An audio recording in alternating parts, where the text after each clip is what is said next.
Assalamualaikum warahmatullahi wabarakatuh. Selamat berjumpa kembali dengan saya pada topik metode pembuatan nanopartikel yang paling visible.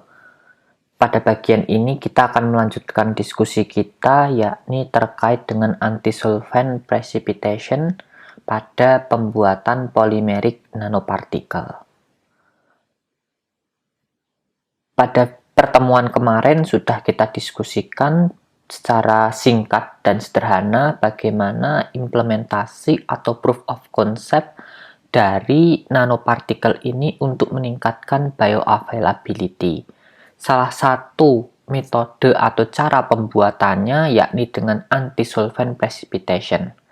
Namanya anti-solvent precipitation berarti dia akan menggunakan pelarut yang mana pelarutnya ini sebagai anti pelarutnya.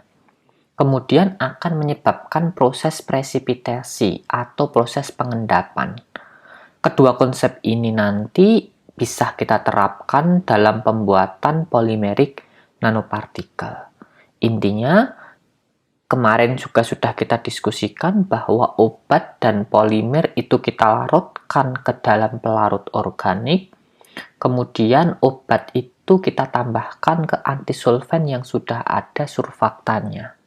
Antisolvent ini biasanya digunakan adalah air, kemudian pelarut organik ini berisi obat yang bersifat lipofil serta polimer yang terlarut di situ. Sehingga ketika nanti polimer dan obat yang ada di pelarut organik ini kita tambahkan ke air, yang mana air ini adalah antisolventnya, maka nanti akan terjadi peristiwa proses kristalisasi. Jadi metode antisolvent ini berhubungan erat sekali terhadap proses kristalisasi. Kenapa bisa terjadi hal demikian? Karena pada metode antisolvent ini terdapat pergeseran dari kondisi jenuhnya. Harusnya si obat dan polimer ini larut di dalam pelarut organiknya, akan tetapi kalau kita tambahkan ke antisolvent, yang namanya antisolvent itu obat dan polimer tidak bisa terlarut dalam sistem tersebut. Sehingga ketika kita tambahkan obat dan polimer yang sudah terlarut dalam solvent, kita tambahkan ke antisolvent, nanti akan menyebabkan si obat ini nanti terjadi proses kristalisasi. Begitu juga dengan polimernya. Jadi pada proses ini nanti berhubungan dengan pergeseran kondisi jenuhnya. Yang tadi awalnya tidak jenuh, lama-lama karena terjadi pencampuran dengan pelarut yang mana pelarutnya itu adalah antisolvent, maka akan menggeser kesetimbangan sehingga dia menyebabkan tidak terlarut. Itu adalah dasar teknik pembuatan nanopartikel berbasis polimer ini menggunakan metode anti-solvent precipitation. Kemudian ada suatu bahan yang fundamental, penting sekali, dan bahan ini sangat penting dalam menjaga stabilitas dari sistem dispersi, yang mana sistem dispersi tadi terbentuk gara-gara terjadinya proses pergeseran kesetimbangan dari tidak jenuh menjadi jenuh, sehingga terbentuk partikel nano. Kemudian pada proses ini, itu ketika sudah terbentuk dispersi, namanya dispersi itu pasti tidak stabil. Untuk menstabilkan dispersi ini, biasanya kita gunakan bahan yang namanya surfaktan. Jadi surfaktan ini berperan sangat penting sekali terhadap stabilisasi dari sistem nanopartikel polimer yang sudah terbentuk. Kemudian pembentukan dari partikel ini tergantung dari kristal growth. Jadi proses pertumbuhan kristal karena terjadinya pergeseran kesetimbangan. Yang mana ini nanti akan mempengaruhi terbentuknya mikro, nano, ataupun makro partikel. Jadi bisa partikel berukuran mikro, bisa partikel berukuran makro, ataupun partikel berukuran nano. Yang mana jelas target kita adalah partikel yang berukuran nano. Jadi untuk partikel yang berukuran nano ini nanti harapan kita itu tidak terjadi proses pembesaran partikel.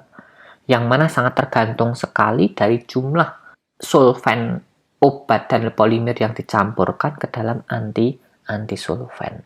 Jadi, ketika proses ini nanti harus ketika netes, kemudian bisa langsung dihomogenisasi atau dipecah menjadi partikel-partikel yang lebih kecil. Nanti ketika ditambah lagi bisa terbentuk kristal krut dan akan menyebabkan pertumbuhan kristal yang mana nanti akan meningkatkan ukuran partikel dari polimeric nanopartikel yang terbentuk. Kemudian, organic solvent ini biasanya akan kita gunakan sebagai pelarut utama dari obat dan polimer, dan ada polimer. Polimer dan obat nanti yang akan mengkristalisasi gara-gara antisolvent, nanti kemudian polimer ini akan menjebak obat itu di dalam sistemnya. Baik obat dalam bentuk amorf, artinya dia masih dalam bentuk dispersi molekuler, atau obat yang memang terbentuk proses rekristalisasi juga. Jadi bisa amorf ataupun bisa kristalin. Yang mana nanti akan berbeda terkait dengan apa? Kinetika supersaturasinya akan berbeda. Yang mana obat dalam bentuk amorf ini pasti akan lebih memiliki kinetika supersaturasi yang lebih baik dibandingkan obat-obat yang dalam bentuk kristalin. Oleh karena itu, dalam menjaga kondisi amorf ataupun kristalin, kita perlu polimer yang tepat dalam formulasi proses pembentukan nanopartikel menggunakan metode anti-solvent precipitation ini.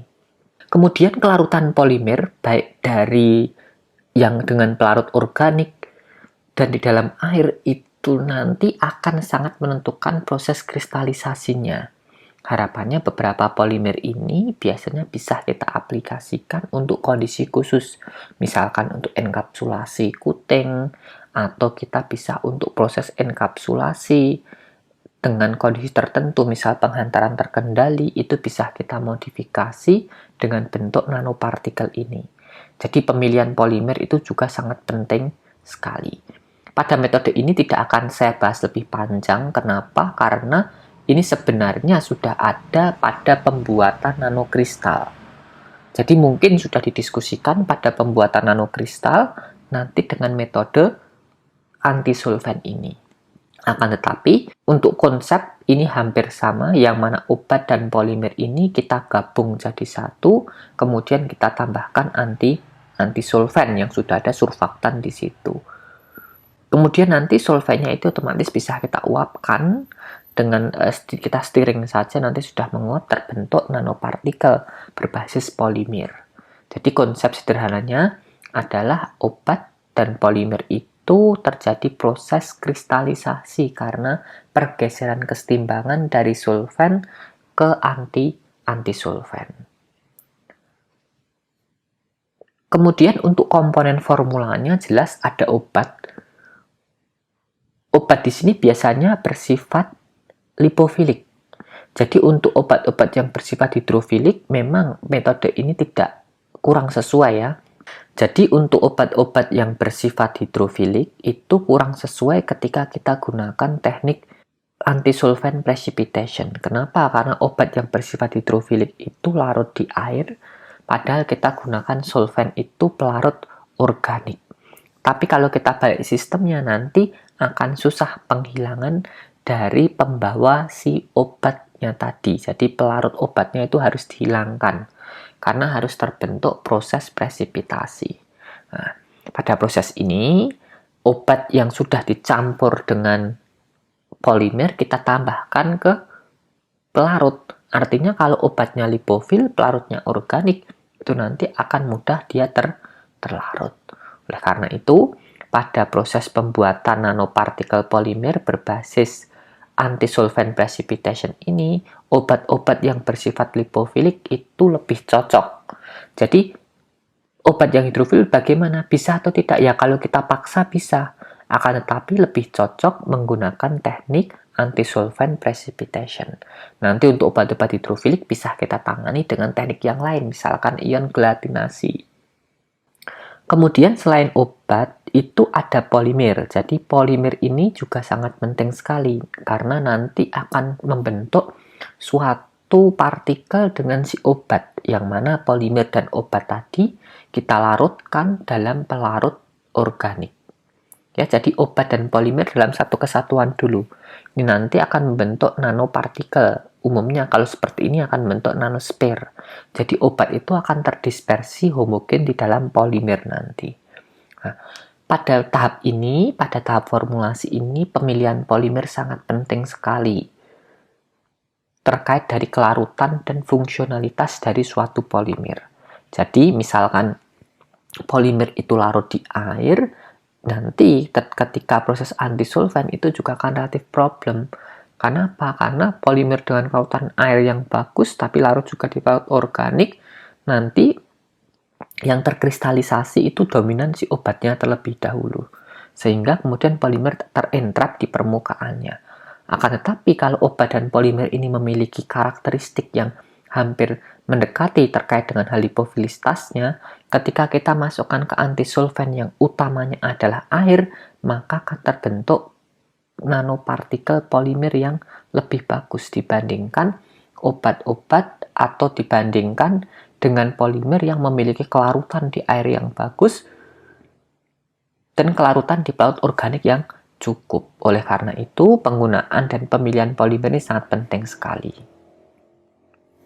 Umumnya, polimer yang kita gunakan pada proses ini itu biasanya memiliki fungsionalitas khusus, misalkan untuk enkapsulasi, atau untuk memperbaiki kinetika supersaturasi, atau untuk merancang targeted delivery, sehingga polimer ini hancur di usus atau hancur di bagian kolon saja itu bisa kita modifikasi terkait dengan pemilihan polimernya.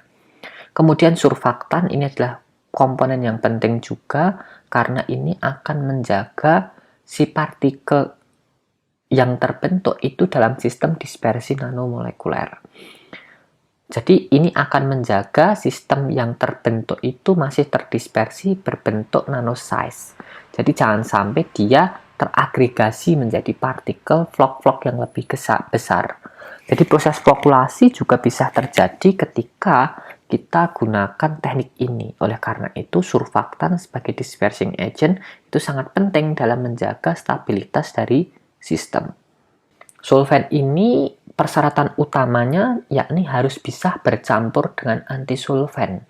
Antisolventnya jelas air, jadi pelarut yang kita gunakan itu adalah pelarut organik dan pelarut organik ini bisa bercampur dengan air. Nanti ketika dia bercampur dengan air, otomatis akan lebih mudah terbentuk proses kristalisasinya. Nah, jika dibandingkan dengan pelarut yang tidak bercampur air, maka nanti metodenya akan berbeda menjadi emulsion evaporation. Tapi kalau bercampur dengan air akan menjadi metode antisolvent precipitation.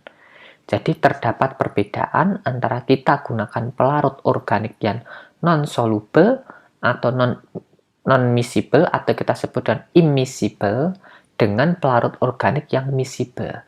Kalau immiscible yang dia tidak tercampur dengan air, maka nanti metodenya yang terbentuk adalah emulsion evaporation karena dia akan teremulsifikasi. Sedangkan nanti ketika pelarut organik ini bisa bercampur dengan air, maka metode yang kita gunakan nanti anti-solvent precipitation. Oleh karena itu, pemilihan solvent sangat penting sekali. Biasanya solvent-solvent yang mampu bercampur dengan air seperti aseton atau etil asetat pada proporsi tertentu, kemudian dan beberapa pelarut organik lainnya, ataupun misalkan kita gunakan pelarut polar juga bisa, seperti metanol, etanol itu juga bisa. Tetapi derajat kristalinitas harus juga kita pertimbangkan karena antisolventnya ini utamanya adalah air. Jadi ini adalah konsep formulasi yang ada di anti-solvent precipitation. Ini tidak akan saya bahas lebih lanjut karena ini juga bisa menyangkut ke metode emulsion evaporation atau pada metode pembuatan nanokristal yang mungkin sudah pernah diberikan terkait dengan anti-solvent precipitation ini. Kemudian apakah metode ini sangat feasible untuk bisa diaplikasikan di lab? Jelas jawabannya iya.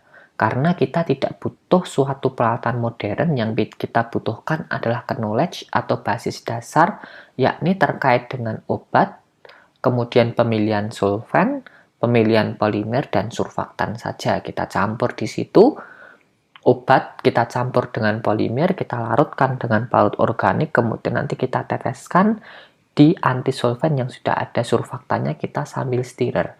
Cukup menunggu sampai di situ saja, nanti ketika sudah cloudy atau agak keruh kita hentikan prosesnya bahwa itu mulai terbentuk nano precipitan.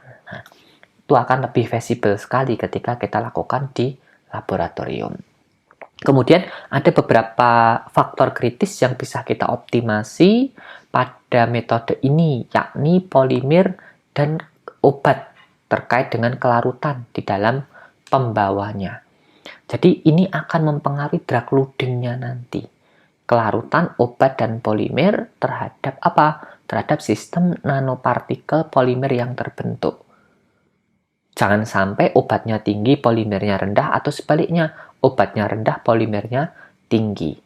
Kalau misalkan obatnya tinggi, polimernya rendah, proses enkapsulasi tidak akan sempurna. Tapi kalau dibalik, obatnya rendah, polimernya banyak, itu nanti akan berakibat fatal pada apa?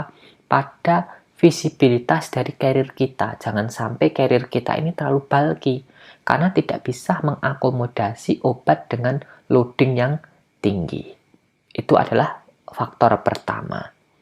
Kemudian faktor kedua, ini polimer tipe dan konsentrasinya jelas ini akan mempengaruhi nanti terbentuknya polymeric nanopartikel di akhir bagaimana dan fungsionalitasnya bagaimana. Jadi polimer-polimer ini bisa kita manfaatkan karena polimer ini tidak hanya satu, bisa juga kita kombinasikan antara satu polimer dengan polimer yang lainnya.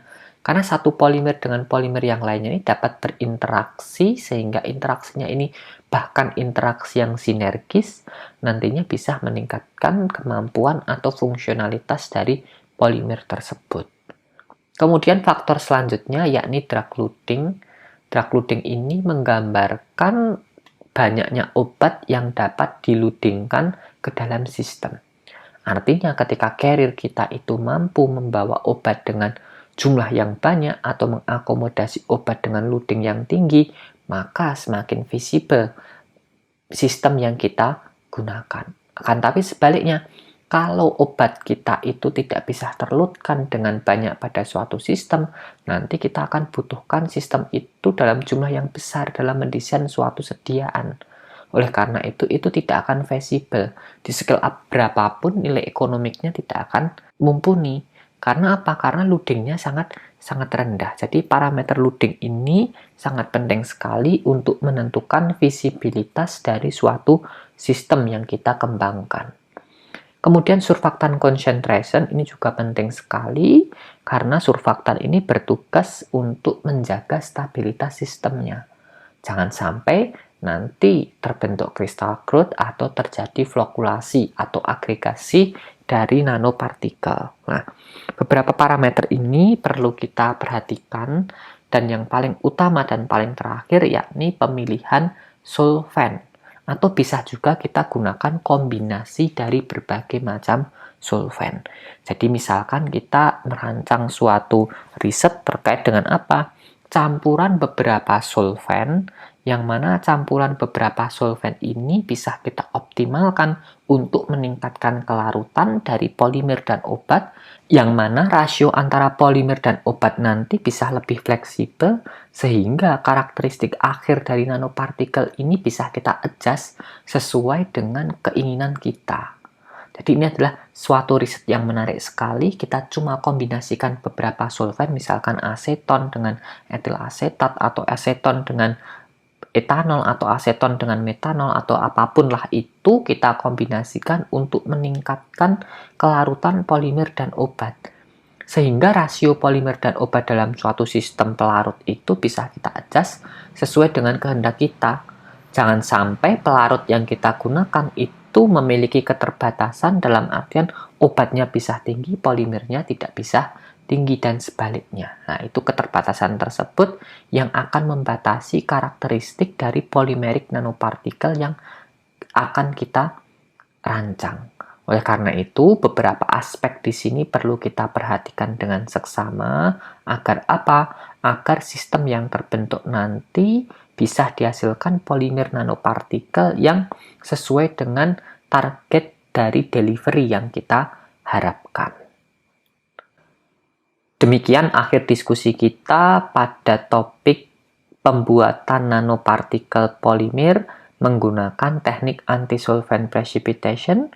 Semoga kita dalam kondisi sehat selalu. Assalamualaikum warahmatullahi wabarakatuh.